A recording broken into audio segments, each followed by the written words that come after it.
नमस्कार, बहुत स्वागत है आपका। आप देख रहे हैं हरियाणा न्यूज। मैं हूं आपके साथ सृष्टि मेहता। अगले आधे घंटे तक बात करेंगे अग्निपथ पर, लेकिन सबसे पहले रुक करेंगे इस वक्त की बड़ी खबर का। क्या है वो बड़ी खबर, आपको बता दें। अग्निपथ पर कांग्रेस नेता राहुल गांधी के बयान का जिक्र हम कर रहे हैं। ट्वीट कर केंद्र सरकार पर उन्होंने निशाना साधा है। बड़ी खबर, अग्निपथ पर राहुल गांधी ने ट्वीट किया है, 8 साल में मिलनी थी 16 करोड़ नौकरियां, मिला पकौड़ा तलने का ज्ञान। तो राहुल गांधी ने ट्वीट कर दिया है अग्निपथ को लेकर। कह रहे हैं नौकरियां मिलनी थी करोड़ों में, लेकिन पकौड़ा तलने का ज्ञान मिल गया। ट्वीट कर केंद्र सरकार पर निशाना साधा है राहुल गांधी ने। इस वक्त की बड़ी खबर आपको बता रहे हैं। अग्निपथ पर कांग्रेस नेता राहुल गांधी का यह बयान सामने आया है। वो बोल रहे हैं, ट्वीट करके उन्होंने ये बात कही है, केंद्र सरकार पर निशाना साधा है।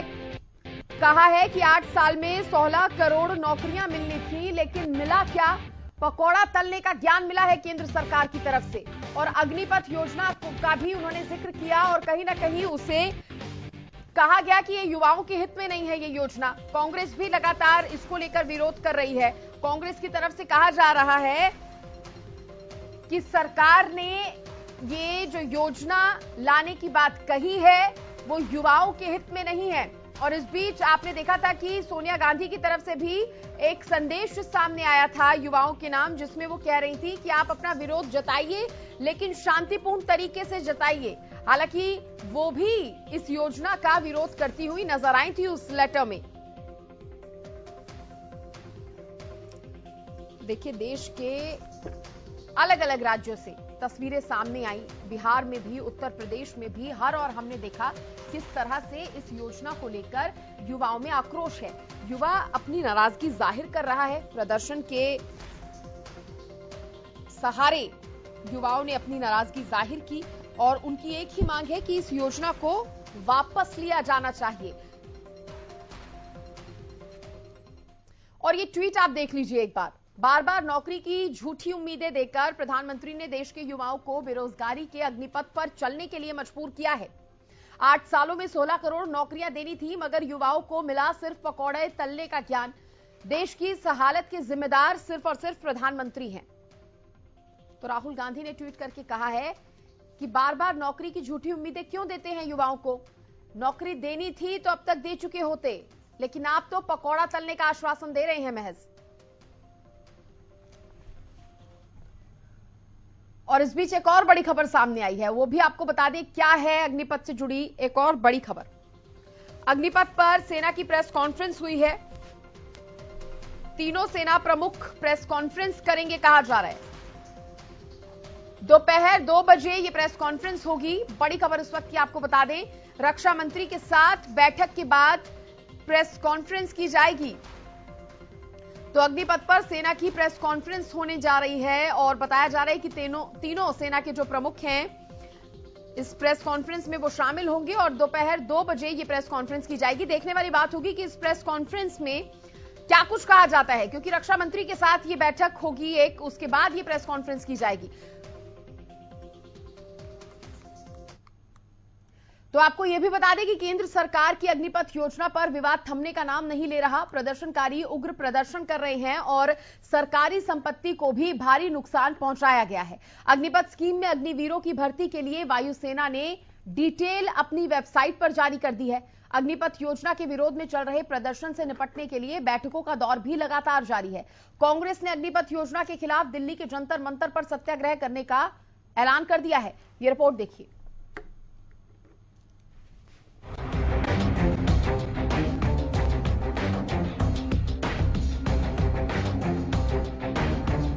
अग्निपथ पर हिंसक प्रदर्शन का चौथा दिन।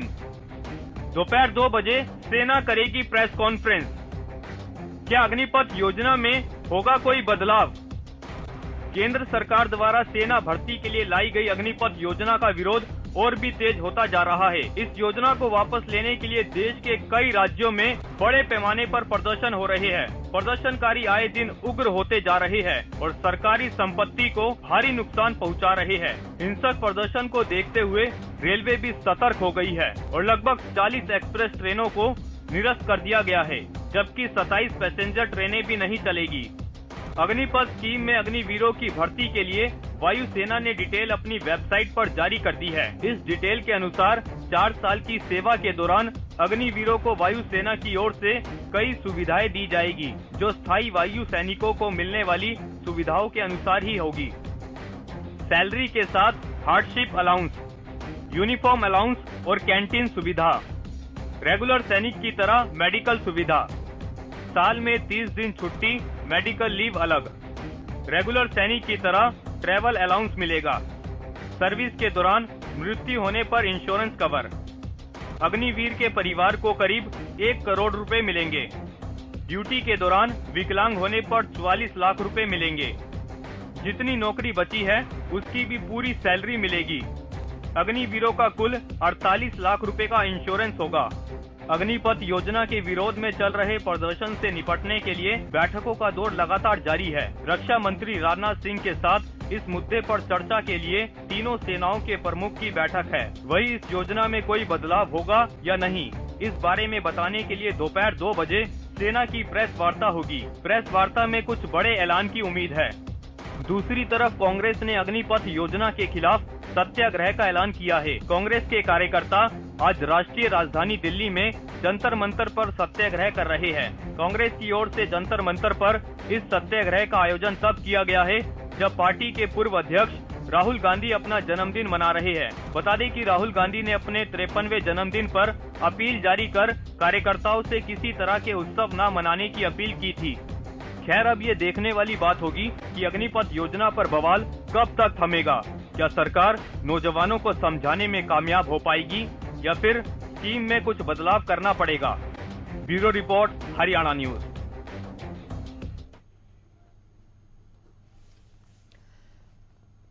तो देखिए, सवाल यही उठ रहा है कि अग्निपथ योजना पर बवाल कब तक थमेगा और इसके लिए प्रयास क्या किए जा रहे हैं। इसी पर ज्यादा चर्चा करने के लिए मेरे साथ खास मेहमान जुड़ गए हैं, उनका परिचय आपसे करवा देती हूं। प्रोफेसर विदु रावल जी मेरे साथ जुड़े हैं, बीजेपी के प्रवक्ता हैं। Lieutenant colonel retired JS Sodhi, रक्षा विशेषज्ञ, मेरे साथ जुड़ गए हैं। सुशील सिंह, संवाददाता, मेरे दिल्ली से जुड़े हैं। साथ ही रविंद्र सिंह ढुल जुड़ गए हैं, कांग्रेस के प्रवक्ता हैं। आप सभी मेहमानों का बहुत बहुत स्वागत है। सबसे पहले विदु रावल जी, आपसे ही सवाल करना चाहूंगी। सीधा सवाल है, आसान सवाल है, लेकिन जवाब थोड़ा मुश्किल हो सकता है। क्या लगता है, प्रदर्शन कब तक खत्म हो पाएगा और सरकार की तरफ से इसको लेकर क्या प्रयास हो रहे हैं?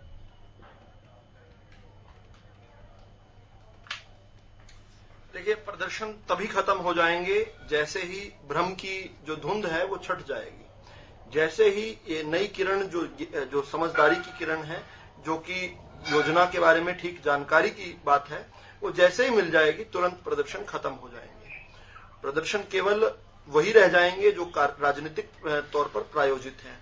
लेकिन स्पष्ट तौर पर भारत के सैन्य अधिकारियों ने एक के बाद एक आकर इस योजना के बारे में बताया कि कैसे ये एक बहुत मील का पत्थर साबित होने वाली है, ये गेम चेंजर साबित होने वाली है भारत की सुरक्षा व्यवस्था के मुताबिक भी। और इसके अलग बात करें तो कैसे ये एक बहुत बेहतर जो है कैरियर अपॉर्चुनिटी है। तो चाहे सामरिक विषय हो, चाहे राष्ट्रीय सुरक्षा का विषय हो, और चाहे जो है सामाजिक विषय हो, हर प्रकार से ये योजना जो है बहुत अच्छी होने वाली है। ये देश के सैन्य अधिकारी, रिटायर्ड और वर्तमान, एक के बाद एक आकर टीवी चैनल्स पर बता रहे हैं। लेकिन किस प्रकार से दुष्प्रचार और भ्रम फैलाया गया है विपक्ष द्वारा, उसके बहकावे में जरूर कुछ दिन तक जो है लोग रहे। लेकिन मुझे लगता है अभी से इसका फर्क दिखना शुरू हो चुका है। बहुत सारे जो युवा हैं उन्हें बात समझ आ गई है, वो देख रहे हैं कि ये तो बहुत बेहतर व्यवस्था है, पहले वाली व्यवस्था से बहुत बेहतर है, हर प्रकार से उनको लाभ पहुंचाने वाली है। लेकिन ये जो उकसाने वाली बातें कहते हैं, ये जो ट्वीट करते हैं, तो मेरा सवाल सीधा सीधा राहुल गांधी जी से है, क्या पकोड़े तलने का उनको ज्ञान मिल गया है? क्या उनको ये मान लें कि राहुल गांधी को पकोड़े तलने का ज्ञान मिल गया है? क्योंकि थोड़े दिनों पहले तक वो मैकडोनल्ड्स को किस प्रकार से बताते थे पकोड़े तलने वाला, और कोको कोला कहते थे कि शिकंजी बनाने वाले हैं। और दूसरा, उनकी बात से ही अगर मैं उनके सवाल का ही उत्तर सीधा सीधा दे दूं, 2 करोड़ का हमने जो वादा किया था नौकरियों का, हमने उसको पूरा किया है।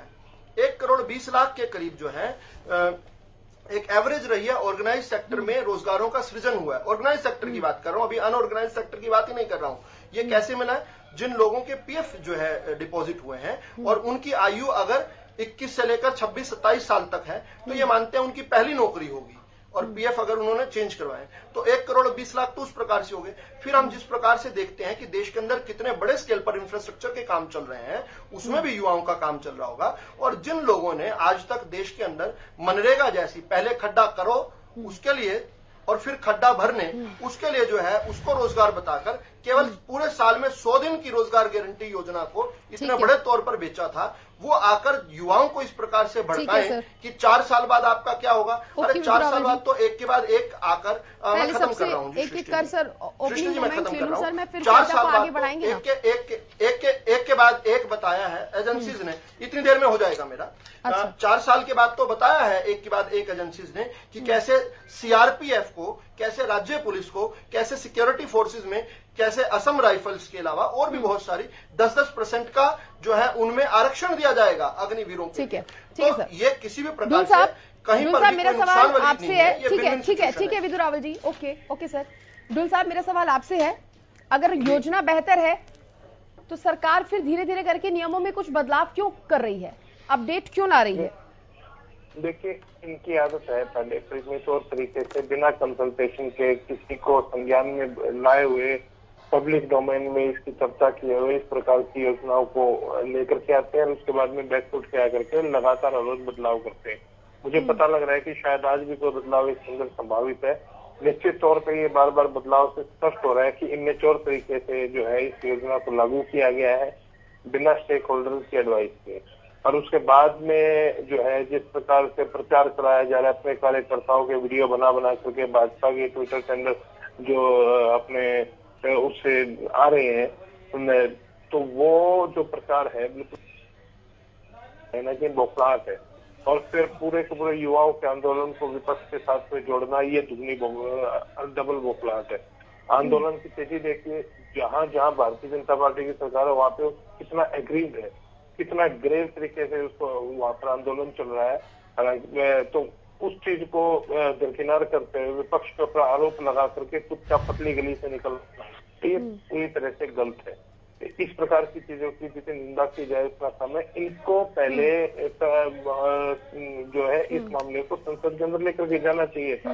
ये पूरे के पूरे देश की सुरक्षा था और पूरी आर्मी पूरी डिफेंस जो फोर्सेज है उनके अंदर ढांचागत जो है बदलाव हो रहा है। बदलाव करने का इन्होंने प्रयास किया है जो कि इनके पास कोई अधिकार बिल्कुल भी नहीं है जब तक कि संसद की अनुशंसा न ली जाए। ओके, और तभी वजह शायद यही वजह है कि राहुल गांधी ने भी अब सत्याग्रह में शामिल होने की बात कर दी है। कांग्रेस कह रही है कि सत्याग्रह करेंगे। ठीक है सर, ठीक है। सोडी साहब मैं आपसे जानना चाहूंगी, क्योंकि मेरा सवाल आपसे यही होगा कि इस योजना को आप किस तरह से देख रहे हैं, क्योंकि अलग अलग सर प्रतिक्रियाएं, अलग अलग रिएक्शन सामने आ रहे हैं। भले ही वो रक्षा विशेषज्ञों की तरफ से आ रहे हो या राजनीतिक विश्लेषकों की तरफ से आ रहे हो, कोई इसके हक में है तो कोई इसको गलत भी बता रहा है। आप इसको कैसे देख रहे हैं और कैसे समझाएंगे? जय हिंद सृष्टि जी, ये मेरा सौभाग्य है कि मैं आपके न्यूज चैनल में हूं। ये जो अग्निपथ योजना है, ये 75 साल की आजादी में ये सबसे बड़ा सबसे बड़ा रक्षा सुधार है।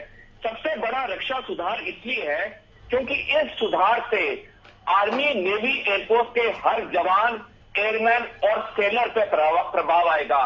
इससे सशस्त्र बल की जो एज प्रोफाइल है वो कम होगी और तकरीबन 45,000 रुपया बचेगा, 45,000 करोड़ रुपया बचेगा देश की रक्षा बजट में, जो कि आधुनिक हथियार और टेक्नोलॉजी खरीदने के काम आएगा। इस स्कीम से राष्ट्र हित भी है, युवा हित भी और समाज हित भी है। युवा हित इसलिए क्योंकि एक कम उम्र में युवा को अच्छी नौकरी मिलेगी। 4 साल के बाद अगर 75% अग्निवीर लंबी स्थायी नौकरी के लिए सिलेक्ट नहीं होते हैं तो वो उनको paramilitary forces, coast guard, ministry of defence के कई ऐसे स्थान है जहां पर उनको अब्जॉर्ब किया जाएगा।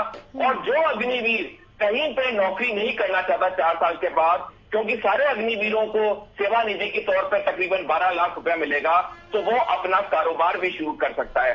समाज हित के लिए ये स्कीम इसलिए अच्छी है क्योंकि जैसे मैं आपको अपना उदाहरण देता हूं, मैं जिस रेजिमेंट से आता हूं उसमें 37% सरदार हैं, 37% हिंदू यानी महाराष्ट्रियन ट्रुप्स हैं, 18% मुसलमान हैं और 8% अदर इंडियन कम्युनिटीज हैं। मेरी रेजिमेंट में एक सर्व धर्म स्थल है जहां पे मंदिर, मस्जिद, गुरुद्वारा तीनों एक छत के नीचे हैं। सारे लोगों के लिए रेडमिंट में ये अनिवार्य होता है कि मंगलवार शाम से अटेंड करना, फ्राइडे को नमाज के लिए जाना और संडे सुबह फेवरेट हुए। आज भी जब मैं किसी मंदिर, मस्जिद या गुरुद्वारे के सामने से गुजरता हूं तो मेरी आंखें नमन से डूब जाती हैं। इस स्कीम से हमारे पूरे समाज में सुधार आएगा, हम एक दूसरे की और इज्जत करने लगेंगे। लेकिन जैसी जी मैं 2 छोटे पॉइंट कहना चाहूंगा। पहला कि जो ये स्कीम निकली है इसमें एक थोड़ा ये होना चाहिए था कि जो लोगों की मेडिकल हो गया था और जो कॉल लेटर के लिए वेट कर रहे थे उनको 1 टाइम एक्सेप्शन देके उनको एनरोल कर देना चाहिए था। और दूसरा, जो कुछ दिन पहले अभी रक्षा मंत्रालय और गृह मंत्रालय ने स्पेसिफिक 10% कोटे का ऐलान किया अग्निवीरों के लिए, ये अगर चीज पहले दिन ही ऐलान हो जाती तो ये जो आक्रोश है, ये जो मिसकंसेप्शन है, ये इतना नहीं होता।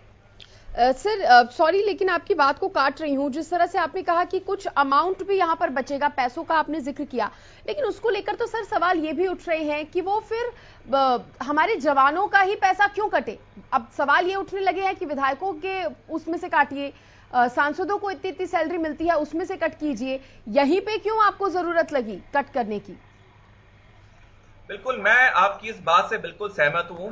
और आपका प्रश्न का जवाब देने से पहले मैं एक छोटी बात बताना चाहूंगा कि हमारा जो नहीं है, हम एक डेवलपिंग नेशन है, हमारे पास सीमित पैसा है।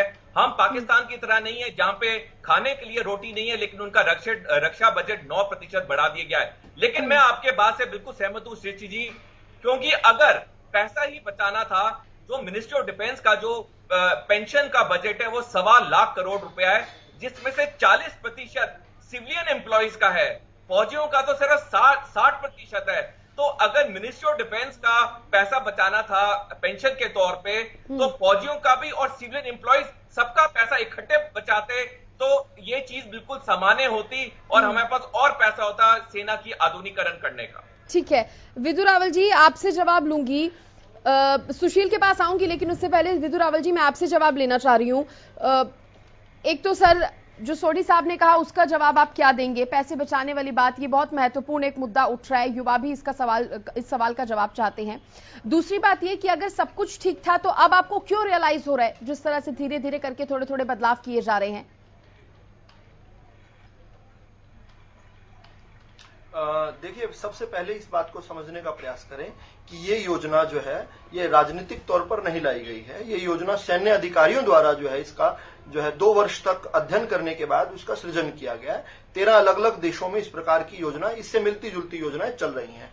इसको योजना बनाने का सारा श्रेय और इसको लेकर आने का सारा श्रेय जो है वो सैन्य अधिकारियों का है। और इसलिए सैन्य अधिकारी आकर इसमें जिस प्रकार की जो कुछ तब्दीलियां वो भी बता रहे हैं। अब तब्दीलियों की जहां तक बात कर लें, 2 साल से भर्ती नहीं हो पाई है, तो क्या उन 2 साल की रिलैक्सेशन देने वाला है वो इस योजना के साथ हो या इस योजना को घोषणा करने के बाद हो, ये इमटेरियल है। इसी प्रकार से जब सैन्य अधिकारियों ने योजना को बनाया तो उस योजना को बनाने के बाद किस प्रकार से हम लोग जो हैं बेहतर तरीके से, क्या मेरी आवाज ठीक ठाक आ रही है आपके पास? बिल्कुल सर, आपकी आवाज आ रही है। मेरी आवाज ठीक आ रही है आपके पास? चलिए, तो मैं ये बताना चाह रहा हूं। तो उसके बाद जो है किस प्रकार से भ्रम फैलाने का प्रयास किया गया, ये एक के बाद एक आकर इंस्टीट्यूशंस को बताना पड़ा, चाहे गृह मंत्रालय को आके बताना पड़ा या रक्षा मंत्रालय को आकर बताना पड़ा या भाजपा शासित प्रदेशों के मुख्यमंत्री ने बताया। ये वैसे भी हम जानते हैं कि जब जो एक्स सर्विसमैन होता है, जो फौजी आता है, उसका किस प्रकार से समाज के अंदर सम्मान होता है, उसको किस प्रकार कॉर्पोरेट वर्ल्ड जो है हाथों हाथ लेता है। लेकिन फिर भी क्योंकि ये भ्रम फैलाने का प्रयास किया जा रहा था कि नहीं तो 21 साल के बाद तो कहां जाएगा, तो उसी के तहत जो है आकर एक जो संस्था है उन्होंने अश्योर किया कि नहीं जी 10% का हम आरक्षण देंगे, 10% का। जबकि मैं जानता हूं कि अगर अवेलेबिलिटी हुई अग्निवीरों की तो ये फिगर 10% नहीं, ये 20, 25, 30% जाएगी। वैसे भी सिविलियन लोगों के बजाय जो डिफेंस के लोग होते हैं उनके प्रति समाज के अंदर एक डिसिप्लिन, जिस प्रकार की वो आचरण होता है उनके उसमें, जिस प्रकार से वो बहुत मोटिवेटेड होते हैं, कमिटेड होते हैं, तो समाज का हर व्यक्ति उनको सिर आंखों पर लेता ही है। मैं तो हैरान इस बात से हूं कि जिन लोगों ने केवल मनरेगा की स्कीम यानी खड्डा खोदकर खड्डा पहले खोदो फिर उसी खड्डे को भरो, उसको रोजगार कहकर बेचा था और पूरे साल में केवल 100 दिन का रोजगार दिया करते थे। वो लोग किस प्रकार से इस पर सवाल खड़ा कर रहे हैं। ठीक है। फिर साथ साथ जो है, मैं ये भी ध्यान में आया कि वो भाजपा से तो 2 करोड़ की बात, सृष्टि जी मेरी बात रह जाती है। सर, मेरा समय आगे मत दीजिएगा, मुझे बात टाइम कम है, मेरे को अपने सहयोगी से भी जानकारी लेनी है, इसलिए रोक रही हूँ। मेरी बात आगे मत दीजिएगा, आगे मत दीजिएगा, मुझे ये बात पूरी करने ठीक है सर, ठीक है। कि जिस प्रकार से उन्होंने आंकड़ा बताया 2 करोड़ का, तो 2 करोड़ का अगर उन्हीं का मापदंड पे उनको तोल लें तो वो तो 55-60 साल से सरकार में थे। 2 करोड़ प्रतिवर्ष के हिसाब से लगाएं तो 120 करोड़ नौकरियां बन जाती हैं। जब देश आजाद हुआ था, उनके हाथ में शासन आया था, तो उस समय तो केवल 33 करोड़ की जनसंख्या थी। तो ये किस प्रकार की वाहियात बातें करते हैं और फिर जो रोजगार का सृजन है उसका ठीक आंकड़ा नहीं करते। 1970 में ठीक है, ढूल साहब के पास आऊंगी, लेकिन उससे पहले मैं अपने सहयोगी सुशील का रुख कर लूं। सर रोक रही हूँ, रावल साहब रोक रही हूँ सर आपको। सुशील, सरकार एक एक करके ट्विटर के माध्यम से या प्रेस कॉन्फ्रेंस करके जानकारियां दे रही है, कुछ बदलाव भी कर रही है, लेकिन युवाओं तक वो मैसेज नहीं पहुंच रहा है। युवा तो अभी भी प्रदर्शन कर रहे हैं, युवा नहीं रुक रहे हैं। तो क्या ये ऐसे ही चलता रहेगा? सरकार अपनी बात रखती रहेगी, युवा प्रदर्शन करते रहेंगे, लेकिन आपस में बात नहीं होगी कोई? नहीं सृष्टि, देखिए 2 दिनों के बाद आज जो प्रदर्शन हो रहा है उसमें कहीं ना कहीं कमी आई है, उग्रता में वो कमी जरूर आई है। और सरकार ने भी कई मांगों को, जिन मांगों को लेकर युवा प्रदर्शन कर रहे थे, उन मांगों को स्वीकार करना शुरू किया है। कई इसमें बदलाव किए गए हैं, अमेंडमेंट किए गए हैं और माना जा रहा है कि आज जो 2 बजे प्रेस कॉन्फ्रेंस होगा, चूंकि उससे पहले रक्षा मंत्री राजनाथ सिंह के साथ इन तीनों सेनाध्यक्षों की बैठक हुई और साथ ही कई तमाम और भी सेना से जुड़े अधिकारी थे जिन्होंने इस पॉलिसी को लेकर डिस्कस किया। और उसी के तहत एयरफोर्स ने भी अपनी डिटेल्स जो है वो अपनी वेबसाइट पे डाली है और माना जा रहा है कि नेवी और आर्मी ये भी अपने सबसे डालेंगे, क्योंकि तीनों सेनाओं में सबसे ज्यादा अगर जवान है 11,40,000 जवान केवल आर्मी में है। तो निश्चित तौर पे उसको लेकर प्रेस कॉन्फ्रेंस अहम है और ये बात धीरे धीरे अब उन युवाओं तक पहुंचाई जा रही है, पहुंच रही है कि उनकी जो डिमांड है उसको लेकर सरकार कहीं ना कहीं वचनबद्ध है और उन डिमांड्स को सरकार अपने स्तर पर देखकर उनको फुलफिल कर रही है। तो क्या फिर ये फिर से एक बार फिर से ये मैसेज है ढूल साहब,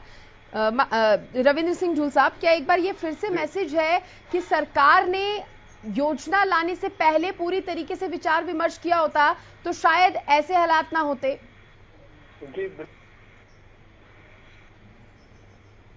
आज जो है सार्वजनिक तौर पर भाजपा के प्रवक्ता दिखा रहे हैं कि 2 करोड़ प्रति वर्ष की जो रोजगार का वायदा तो मोदी जी का था, इसमें विपक्ष का क्या मतलब है? आप बताइए कि उसको गिन करके तो उसको इतना आएगा इतने साल नहीं, तो आप लोग क्या हमारा घोषणा पत्र पढ़ने के लिए है क्या? हमने तो 2 करोड़ दिए हैं, हमारा घोषणा जी आप समय नहीं मिल रहा है अपनी बात रखने का। सर सबसे लास्ट कमेंट आपसे ही लूंगी, फाइनल कमेंट आप ही देंगे विजय रावल जी। ये विजय रावल जी फाइनल कमेंट आप ही देंगे। विजय रावल जी डोंट इंटरप्ट, आप कुछ भी बोलेंगे इसका यह मतलब नहीं है कि हम सुनेंगे यहाँ पर।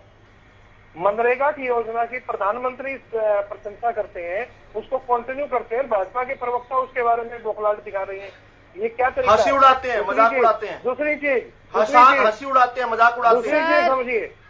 दूसरी चीज को समझिए कि इस योजना के अंदर क्लैरिफिकेशन नहीं, इस योजना के अंदर बदलाव किए जा रहे हैं। क्लैरिफिकेशन और बदलाव में फर्क होता है। जहां तक बात एक्स सर्विसमैन की, एक्स सर्विसमैन के साथ में आम जनता क्या सलूक करती है और सरकारें क्या सलूक करती है नौकरियों के अंदर, वो भी हमारे सामने है, मुझे बताने की आवश्यकता नहीं है। यदि वो 10-10, 15-15 साल की नौकरी किए हुए जो फौजी भाई आते हैं अपनी सिविल सर्विसेज के अंदर, उनके साथ क्या सलूक किया जाता है, पहले उस सलूक को देखिए। उसके बाद में आप आकर के प्रॉमिस कीजिए कि 4 साल के अंदर नौकरी करवा करके आप उनको रिटायर करने का काम करेंगे, उसके सलूक की बात कीजिए जो एग्जिस्टिंग। ठीक है, आप लास्ट कमेंट ले रही हूँ क्योंकि समय खत्म है। विजय रावल जी कम शब्दों में अगर आप अपनी बात रखना चाहें तो कम शब्दों में सर, लास्ट कमेंट आपका।